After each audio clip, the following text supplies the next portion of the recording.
Welcome to Heritage Events Live, the Second Amendment Strikes Back. We're thrilled to have you here. Here are some tips for making the most of your virtual experience with us. Please submit questions through the Questions tab. Feel free to share your name and affiliation. We'd love to know who's joining us. You'll see a handout in the Handouts tab.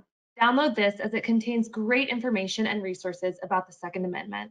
If there are any minor technical issues, we ask for your patience, as many of us are working from home and using home internet. Thank you, and we hope you enjoy the program.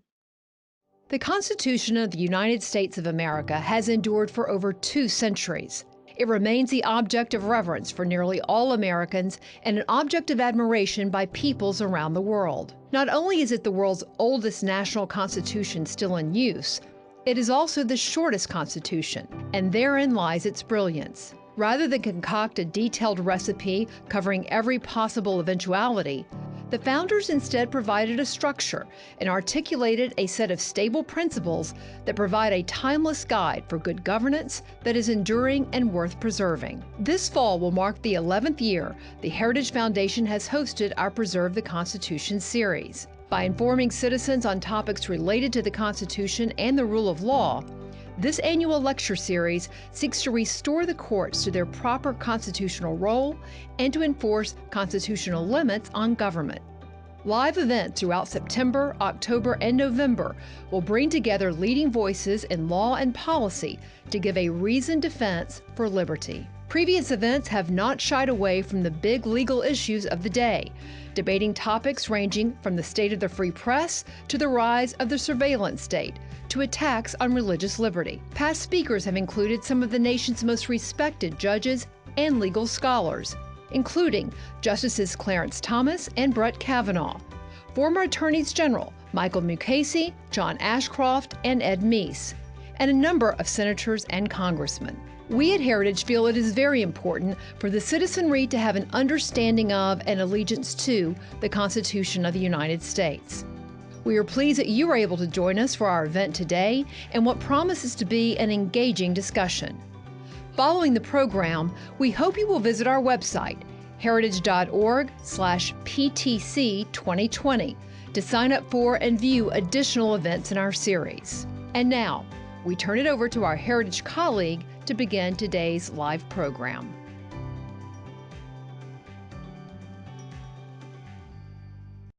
I'd like to now invite Amy Swearer, Legal Fellow in the Meese Center for Legal and Judicial Studies, to come on screen. Good afternoon, everyone. My name is Amy Swearer, and I'm a legal fellow here in the Heritage Foundation's Ed Meese Center for Legal and Judicial Studies. On behalf of the Heritage Foundation and myself, I want to thank you all for taking part of your day to join us for what I anticipate will be a fascinating discussion on what is shaping up to be one of the most unique years in the history of the right to keep and bear arms. With us today, Stephen is a staff writer at the Washington Free Beacon, where he covers all things related to the Second Amendment.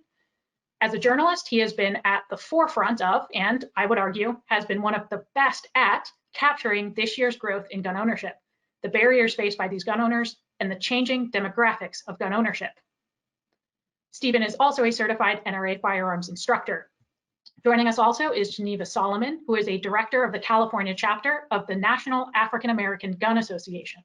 Along with her husband, Jonathan, Geneva owns and operates Redstone Firearms in Burbank, California, the very heart of gun control country. She is also a certified firearms instructor focused on teaching shooting skills and self-defense to Black gun owners. And finally, we have Jacob Hubert. Jacob is a senior attorney at the Goldwater Institute, one of the nation's premier liberty-focused public policy research and litigation centers. Importantly, he is also leading a Second Amendment fight against the state of Illinois over its significant and often months-long delays in processing firearms owners' identification cards. Fittingly, Jacob received his law degree from the University of Chicago School of Law, and prior to joining Goldwater was the director of litigation for the Liberty Justice Center in Chicago. I'd also like to quickly again note that if you'd like to learn more about these panelists and what they're writing, doing, or saying about the Second Amendment, please check out our handout, which I believe is being sent around as a PDF link. So, Stephen, without further ado, let's turn to you. What is our broad overview of what's going on across the nation?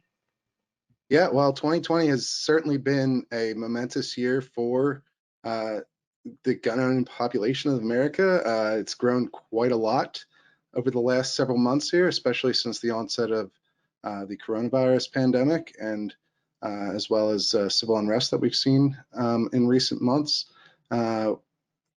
This month, we got news from the National Shooting Sports Foundation, which is the industry's trade group and tracks gun sales in the United States, that there have been 18.7 million gun sales thus far in 2020. That's more than all of last year and is also a record pace for all time. March was the all-time leading month, March 2020, for gun sales in the United States.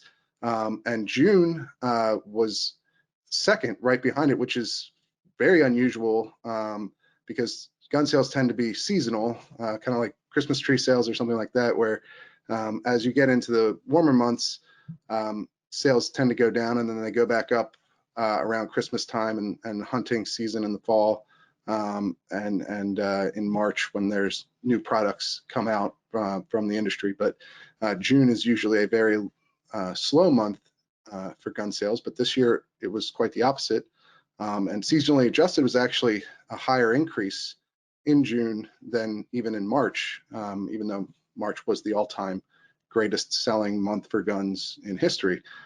So we've seen quite a dramatic increase in gun sales, but also in gun ownership from what we can tell. The National Shooting Sports Foundation surveyed a number of their dealers, a number of the gun stores throughout the United States, and determined that 40% of the sales that they made in the first several months of this year, at the height of the pandemic and the unrest we've seen, that 40% of those sales were to new buyers, first-time buyers, which means if that trend is kept up, there's something like 7.5 million new gun owners. Now, you know, that might have tailed off a little bit in the last few months here, but if 40% of that, you know, 18.7 million were new buyers or sales to new buyers, then that's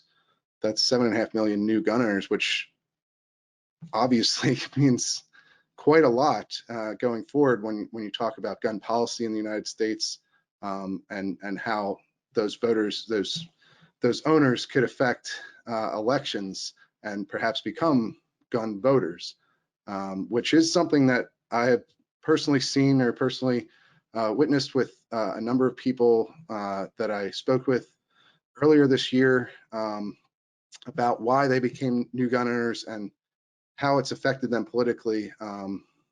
Certainly a number of them, a significant percentage, did change their minds, at least on gun control policies, and could certainly have an effect on future elections, or perhaps even this one in a few weeks here. So it's a pretty huge sea change, I think, and one that is certain to have a long-term impact on the country. Thank you so much, Stephen. Geneva, we're going to turn to you. So we've just heard a broad national overview, but what have you been experiencing specifically at your shop this year on the ground in California? And how is that sort of matched up with what's happening across the nation? So with California being one of the most gun restrictive states out there, and we've seen an uptick that started mid-March in gun sales. When the shutdown in California happened, literally we blinked and we had a line outside of our store that ranged to about 4 hours just to get inside the store. At that time, the conversation was from the new gun owners who knew nothing about what the process looked like. And so we had new gun owners thinking that they could walk right into the gun store and leave out with a gun the same day. We had people who thought they can pay extra money to bypass or to fast track themselves through the background check. And just to give some history on what we've done here as a company, Redstone Firearms, is we've always approach firearm ownership from an educational perspective. So we've always went out into the communities and educated, people within our community. This is what the process looks like. Although the news may tell you, or you may read articles that say, hey, it's as easy as buying a gun from a vending machine, that's not necessarily the truth. And so we started to see, just like to piggyback off of what Stephen said, we started to see a lot of those new gun owners say, wait a minute, what do you mean I can't buy this? What do you mean California has a micro stamping law and I can't buy what my mom has in Georgia? What do you mean I can't pay you an extra $100 to speed this up? And we were talking at the heart of the shutdown, where people were afraid of, what may happen, police not being able to protect them. And so fear really started to play a role. And that was our opportunity at that point to educate and say, well, let's take a look at what has been voted into law. People who have been gun owners for 5 years walked into a gun store and found out they couldn't pass a background check, which isn't essentially a background check, it's an eligibility check for ammo. And so they were like, well, yeah, I voted that into law, but I didn't know that's what that meant, that I had to update my address. And so we've had to dispel a lot of mistruths and do a lot of education, which has led to longer wait times here at Redstone, but again, that's what we're here for. Thank you so much, Geneva. And finally, Jacob, let's turn to you. So what's going on in the litigation world, specifically what's going on in Chicago and in Illinois? Because I think your case really hits at the heart of some of these more glaring national issues. Yeah, in Illinois, you have to get a license called a FOID card from the Illinois State Police before you can possess any kind of firearm at all, a rifle, a shotgun, anything. And that's not just to buy a firearm or carry a firearm or use a firearm. You need the license before you can possess a firearm in any sense whatsoever. If you don't have the license and you possess a firearm, you are committing a crime in Illinois. That may sound bad, but in fact, it's even worse than that, because the state of Illinois takes a very broad view of what counts as possessing a firearm. Illinois says you possess a firearm if you have access to it at all. So suppose you have a married couple in Illinois and the husband applies for a FOID card and goes out and gets a rifle and brings it home and puts it somewhere. Well, the wife could theoretically access that firearm. So the state of Illinois would say she needs to have a FOID card too, or she's committing a crime, even if she never touches the gun and has no intention of ever using it. This is an extraordinary restriction on Second Amendment rights.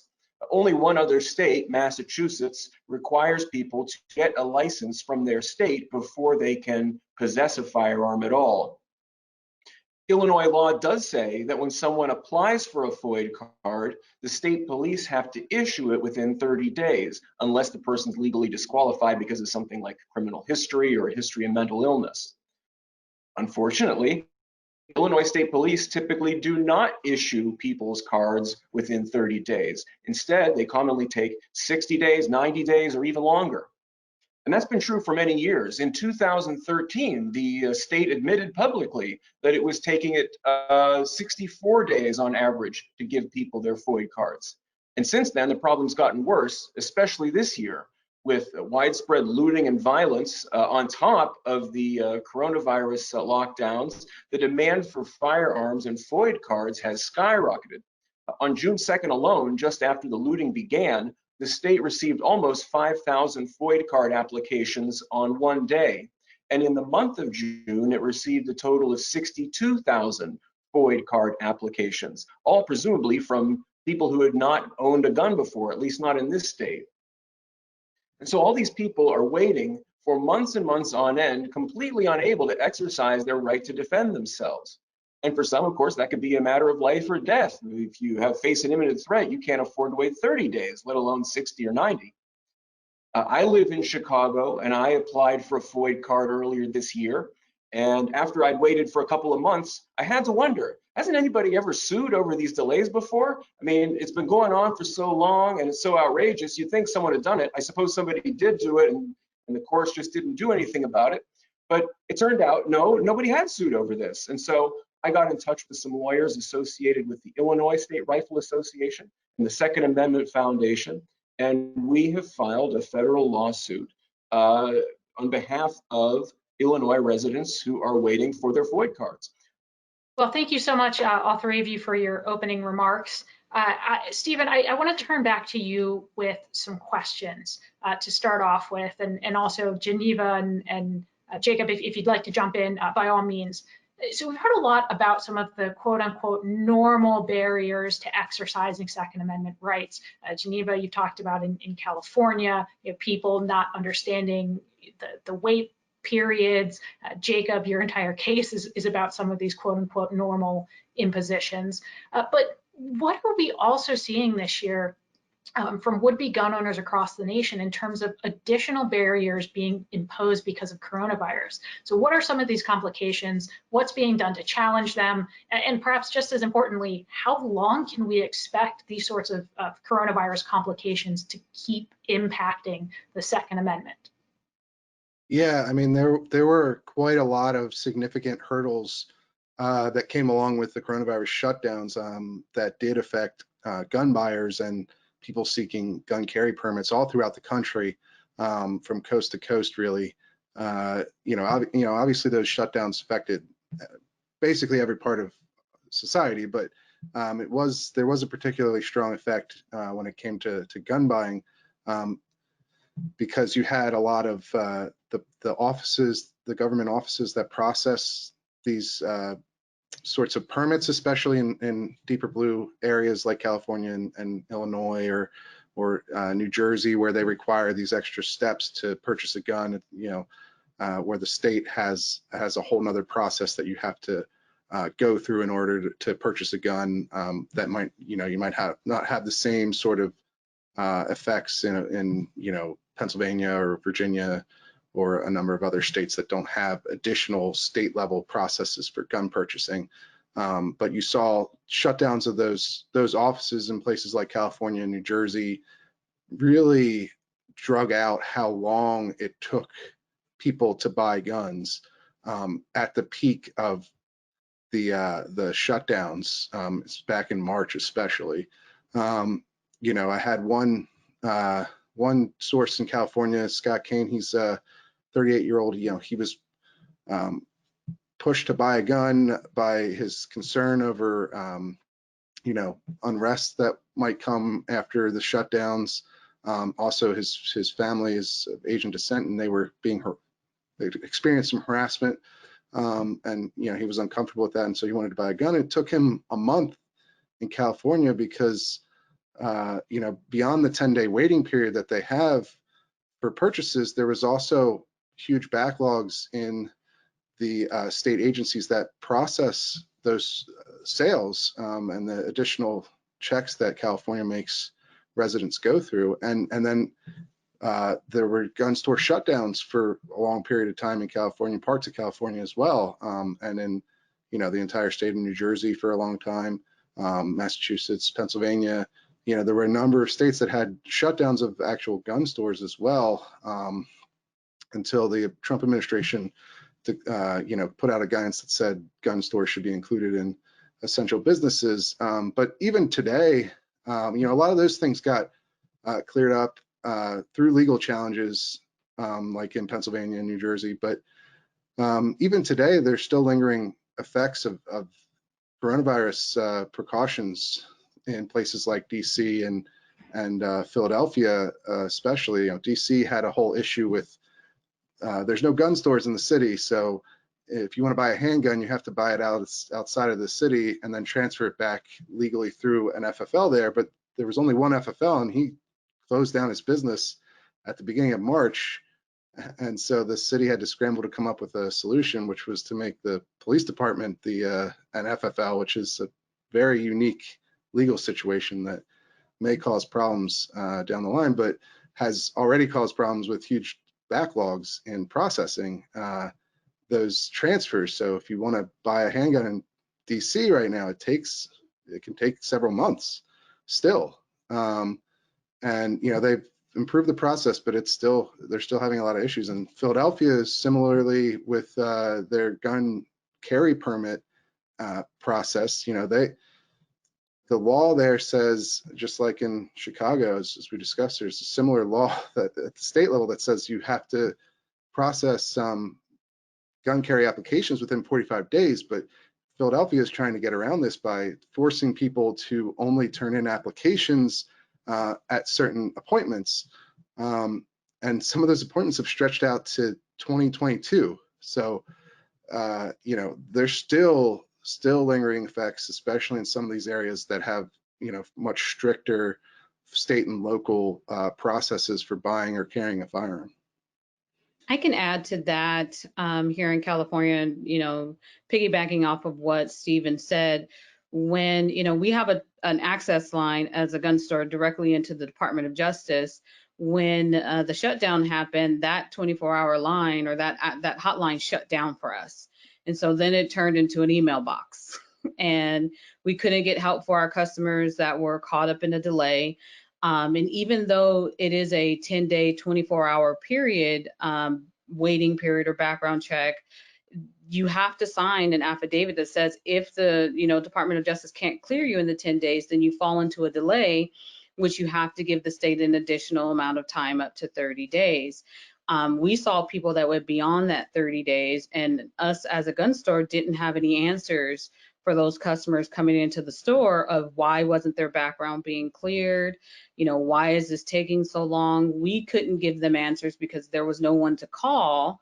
And the problem with that is you have a customer who's paid a fee to the Department of Justice of $38.19 to the state of California, but we couldn't give them any answers.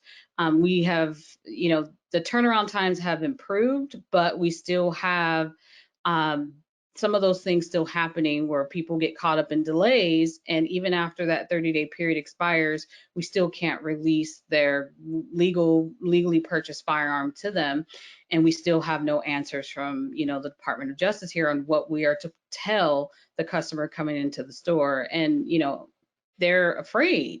They're buying, you know, the new gun owner is buying this for a reason. They want to get out to training. They want to come to our training classes so that they can, you know, be a responsible gun owner, but we can't release it to them. So, you know, COVID has been a big challenge in trying to, you know, take possession of their firearms. Jacob, I want to turn to you real quickly, because we've heard specifically about a lot of these barriers and some of the challenges to them, but I want to talk again about your specific challenge in the state of Illinois. So we know from history, Second Amendment challenges historically have been very, very difficult to win, even post-Heller and post-McDonald.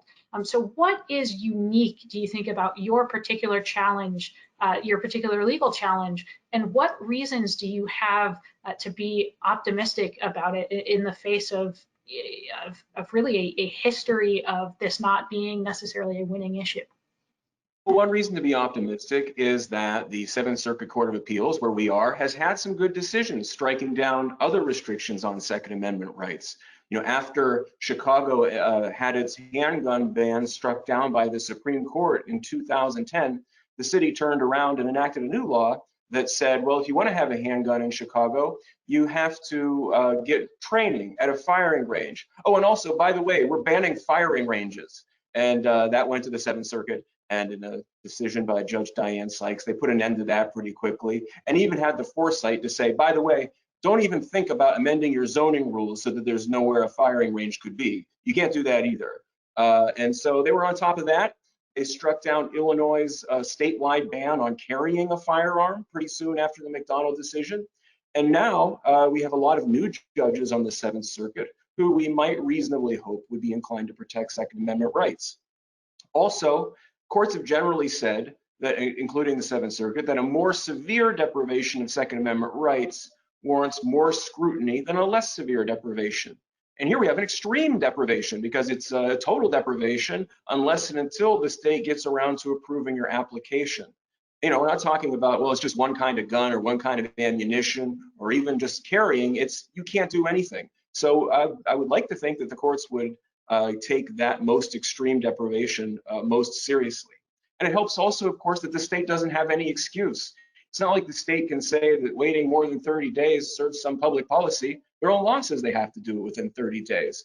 The only reason that they are not doing this on time, well, one clear reason why they're not doing it on time is because the state refuses to fund sufficiently the office that's supposed to process these things, which obviously is not a good justification for violating people's fundamental constitutional rights. So all those things make this a strong case. I actually have a question from the audience that I think is great for piggybacking off of this, since we're talking about judges. And so the question is, with the assumption of a possible, likely even probable Justice Amy Coney Barrett, what does that mean for the Supreme Court in terms of the possibility of taking up Second Amendment cases? And for those of you on the ground, what might that mean even in terms of policies and changes to what's going on the ground level? Well, This is an open question. I can speak to certainly the first part, which is that it means a lot, frankly, to the future of gun litigation in the United States, not just at the Supreme Court, but throughout the entire federal court system. For someone like Barrett to be appointed in place of Ruth Bader Ginsburg, who obviously had a very restrictive view of the Second Amendment, and Barrett has a much more expansive view, I would say, is a fair assessment.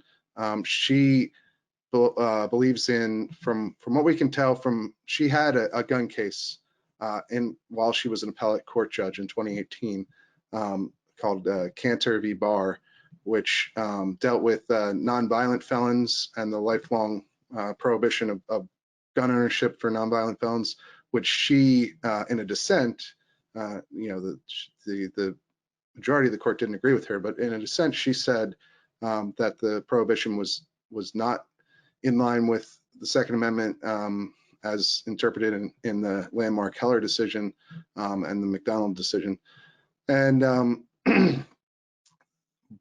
that's important on the face of it, but it's even more important because she adopted what's called a text, history, and tradition interpretation of Heller, which would essentially say that a gun law is only assumed to be constitutional if it has persisted for a long period of time and goes back to or has a long tradition in the United States of being in place. And in Barrett's opinion in that case, essentially the Second Amendment extends to anyone, and Congress can remove the right, but only in certain circumstances where someone is proved to be a threat, a danger, an actual danger to society. And so that's why she found that nonviolent felons don't present that risk, because there's a lot of felonies that you could be convicted of that don't imply that you are violent in any way. In that case, it was a mail fraud case where a guy had defrauded Medicare by selling unapproved shoe inserts. So I guess the idea was that he shouldn't necessarily be prohibited for the rest of his life from owning guns over that conviction in Barrett's mind. And this matters because the court, while it was already 5-4 in both Heller and McDonald, and that hadn't necessarily changed, there did seem to be some hesitance on the court's part to take new gun cases clearly over the last decade or so. And with a sort of ideological shift that comes along with Barrett being appointed to Ginsburg's seat, the idea now is that they probably will take more cases on the Second Amendment, and that they will establish a standard for the lower courts that they have to follow this text, history, and tradition interpretation of Heller, which they really haven't been doing much in a lot of lower courts. That's how you get, at least from the gun rights point of view, from a lot of activist arguments, they've been using balancing tests at a lot of lower court levels to uphold gun laws that probably wouldn't withstand a text, history, and tradition scrutiny. So I think that certainly her appointment could have some very significant long-term consequences when it comes to gun litigation. Excellent, thank you. So we're getting a number of audience questions about the new changing demographics of gun ownership. And I think this is a great segue to, I think, a different aspect of this conversation that I think we should get into. So Geneva, I'm going to start with you for this question and then open it up to the floor. So we know that one of the primary motivations behind the 14th Amendment was a concern that Southern states were depriving freedmen of the right to keep and bear arms. And so in many respects, the Second Amendment's application to the states is a phenomenon driven by concern for Black and minority gun ownership. And yet, here we are 150 years later, and the common cultural conception of your stereotypical gun owner is that it's a middle-aged white man. So Geneva, what have been your personal experiences as a Black woman gun owner? Is there anything you wish that other non-Black gun owners knew about that, and sort of what are we seeing also in the changing demographics, and what does that mean for the nation? There definitely should be a conversation about Black gun ownership and what that looks like. Walking into a gun store as a person who's Black, or if you identify as African American, can be an uncomfortable experience, and we just have to be honest about that. I personally experienced that 13 years ago when I decided to approach firearm ownership. I didn't grow up personally with guns, so it wasn't something that I grew up knowing. And so the culture when you walk into a gun store is as if you should know the lingo. You should know what you're looking for. And if you walk into a gun store and you don't know the lingo and you don't know what to ask for, and you show up with a list of questions, and you are, can be perceived to be, on the liberal side of voting, you get shunned away, you get incorrect answers. It becomes an argument sometimes. It becomes political. We've had people who've walked into the store and they've gotten into verbal fights, standing in line because they didn't align in their views on presidents. And that has, to me, shouldn't have anything to do with the fundamental right to protect yourself and your family. We all share the same want of wanting to protect ourselves, to protect our families in the event of a civil unrest, in the event someone wants to come into your home to harm you. And we want to keep, the politics off the table when you come into our store. But unfortunately, that's not what really happens when you walk into a gun store as a Black gun owner. You have to essentially, sometimes you have to put yourself to the side to play a different game just to get the answers that you need, and you walk out. And we took that experience, which was mine, because my husband grew up with firearms, so he knew everything from 5 years old on and up. So he could walk into a gun store at 21 years old and speak the lingo. For me, when we decided to approach opening our gun store, I wanted to make sure that anyone who was a brand new gun owner, especially if they were Black, but regardless of what you look like, that you would have a safe space to ask all those questions and that they would be answered. So because that, to me, is the number one step to responsible gun ownership, is making sure you educate them from the first step versus just putting a gun in their hand and then letting them walk out the door and they have no idea what to do with it. They have no idea how to store it. They have no idea how to really look for training. And so that is, I believe the conversation needs to be that we all have the same common goal, regardless of what we look like, and that being a Black gun owner doesn't mean you're violent. Absolutely. Absolutely. Thank you for that. And actually, Jacob, I want to turn to you real quickly because I want you to tell us a little bit more, because I think this plays off well, about the plaintiffs in your own case who are suing for their own right to keep and bear arms in the case happening in Illinois. So can you tell us a little bit more about them and where they're coming from? Yeah, our lead plaintiff in this case is a young man named DeAndre Bradley. He served in the Marines for 5 years before receiving an honorable discharge, and then he returned to his hometown of Chicago Heights, which is in the south suburbs of Chicago. And he wanted to continue to engage in his new interest in firearms use and ownership, which he developed over the course of being in the military. Found out he couldn't because of this FOID card requirement, at least not right away, and then found himself still waiting to receive his card when so much violence and looting broke out in the Chicago area. And so he's one of our plaintiffs. We have another plaintiff who's active duty in the Marine Corps as a machine gunner. And the state of Illinois says he's not allowed to have a gun in normal context to defend his home and such because he doesn't have a FOID card. And we have a couple of other individuals, and then we have a couple of organizations dedicated to gun rights on behalf of their members. And those organizations are going to be important because, of course, the state can give anybody you name their card and then you say they don't have a problem anymore. But constantly, they're getting inquiries at these organizations from people in all walks of life who are experiencing this and are frustrated over it.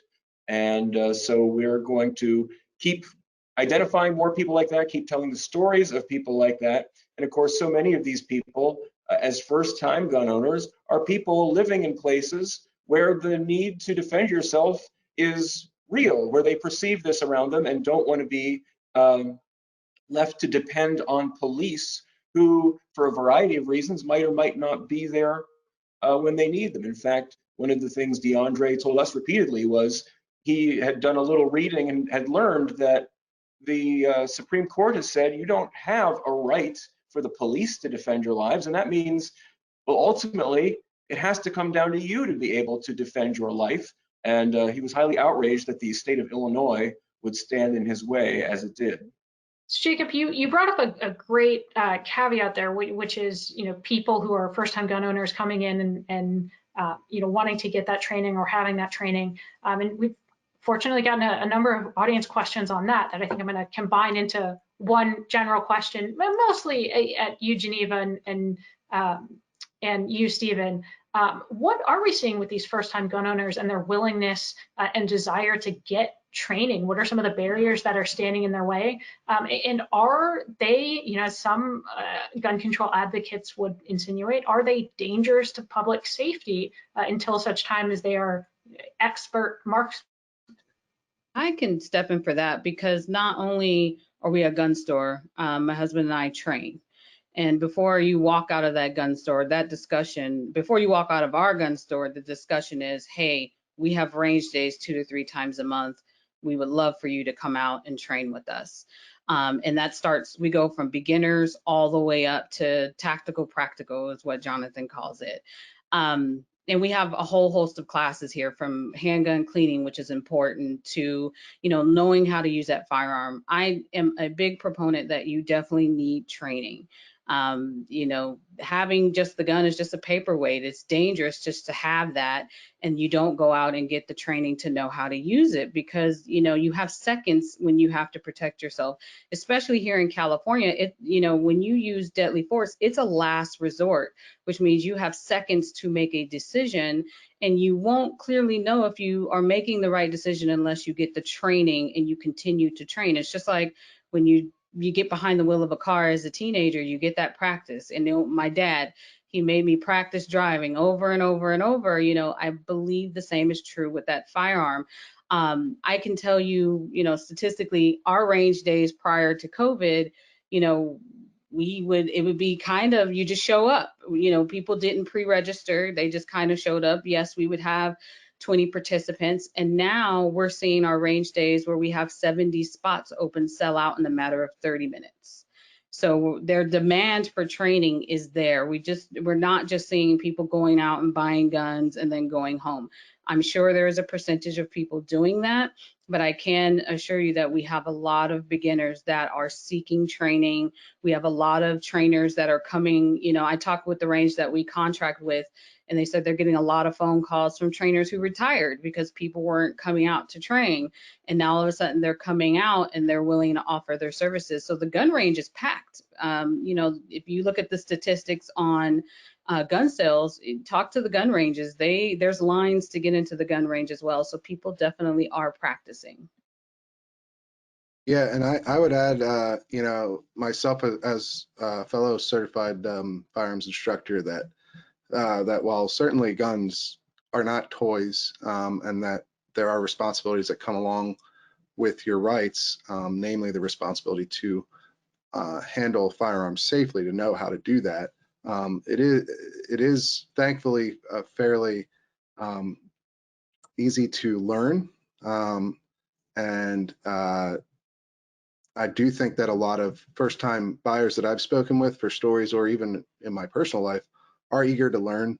They're eager to get training, and at the very least have utilized online resources that have been made available by the National Rifle Association and other organizations. A lot of YouTube trainers as well have put out good guides on basic gun safety. And as long as you know the 3 gun safety rules, you're off to a good start. Always keep your finger off the trigger until you're ready to fire. Always keep the gun pointed in a safe direction, so not at anything you don't want to shoot. And always treat every gun as though it's loaded. Or never assume a gun is unloaded when you're handling it. But as long as you have that base, you are at least able to operate safely with your firearm. And then on top of that, it's important to add additional training on how to properly use your firearm, how to shoot it accurately, and how to maintain it, and steps like that as well. But luckily, there are a lot of good resources that people have available to them, even in an environment where we're social distancing and taking precautions to slow the spread of the virus. But that did certainly has had an impact on the availability of classes, especially early on for new gun owners, because a lot of places weren't allowed to do classes because they involve groups of people. I think since the early onset of the pandemic and the shutdowns that we saw, there have been those standards have been loosened a bit, and we've seen more and more classes made available to people, and that they've been very well attended across the country from what I've seen, and probably will be for a long time to come, I'd imagine. I mean, just look at how hard it is to still buy ammunition today, let alone firearms. I mean, people are using that in these training classes. I'm sure some of it is stockpiling, but a lot of it is just that there's a lot more people buying ammunition now, and it takes several hundred rounds usually when you go to a range for training. So I think that's part of what's driving the shortage in ammunition that we're still seeing today. Jacob, I actually have a question from the audience specifically directed at you regarding gun control laws generally in Illinois. So the question is generally, what should we know about the history of gun control in Illinois and how it stacks up against both the Second Amendment and the laws of other states? In other words, is this FOID card fiasco par for the course in Illinois, or is it some unique outlier? Yeah, well, of course, Illinois and especially Chicago are notorious for disrespecting Second Amendment rights. In fact, in 1981, a Chicago suburb, Morton Grove, was the first municipality anywhere to ban handguns in the United States. And then in 1982, Chicago enacted its own ban on handguns, which of course the Supreme Court eventually struck down in McDonald versus Chicago in 2010. And as I mentioned, the city tried to keep it going even after that, but fortunately were stopped. Illinois had a total ban on carrying loaded and even unloaded, in large part, firearms, with some narrow exceptions. So it's been incredibly hostile to Second Amendment rights. And now it seems to be the big one that's left is this FOID card requirement.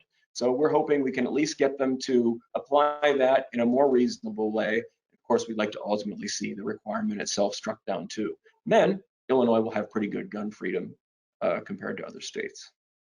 Yeah, and I would just add real quick, Illinois has, most of that progress has been made through the courts because the legislature has not gotten much more friendly towards gun owners there. They've even passed recently an extra state level regulatory body for gun dealers on top of the one that already exists at the federal level. So they're still trying to make it more difficult for people to sell guns in Illinois than it already is. Got another question from the audience directed toward the panel generally. What are some practical steps that normal civilians can take to encourage lawmakers in liberal states like New York or California, or even just gun restrictor states like Illinois, to ease restrictions on gun ownership? I'll step in and say, from what I've been seeing down here, in the store, is, I know the presidential election is major. It's important, but it's also important to read the local, referenda that's on the ballot.